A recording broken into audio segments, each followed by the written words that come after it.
இவ்வளோ இன்ஜினியர்ஸ் இங்கே உட்காந்துருக்கீங்க. உலகத்திலேயே அதிகமான இன்ஜினியர்ஸை ப்ரொடியூஸ் பண்ணுற ஒரு நாடு இந்தியா.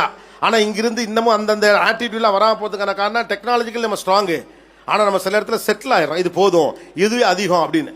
நம்ம ஒரு போஸ்ட் போட்டு ஒரு 50 பேர் லைக் போட்டாங்கன்னா அது மிகப்பெரிய வெற்றி அப்படின்னு நினைக்கிறோம். ஆனால் அந்த டெக்னாலஜி அவன் உருவாக்கணும்னா அவன் தான் காசு பண்ணுறான் இல்லையா? உங்கள் தொழில்நுட்பத்தை எப்பொழுது உலகம் பயன்படுத்துகிறதோ அப்பொழுதுதான் நீங்கள் அறிவியலில் வெற்றி பெற்றதாக அர்த்தம்.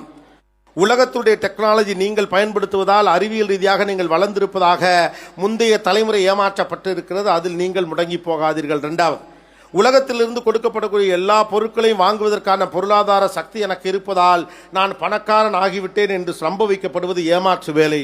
நீங்கள் உருவாக்குகிற பொருள், அது தொழில்நுட்ப பொருளாக இருக்கலாம், பிசிக்கலாக நீங்கள் உருவாக்கக்கூடிய பொருளாக இருக்கலாம், அந்த பொருளுக்கு உலகம் முழுக்க ஒரு மார்க்கெட் உண்டாகி அந்த பொருளை தேடி தேடி இந்த உலகம் வாங்கி அதன் வழியாக நாம் பொருளாதாரத்தில் வளர்ந்தால்தான் நாம் பொருளாதாரத்தில் வளர்ந்திருக்கிறதாக அர்த்தம்.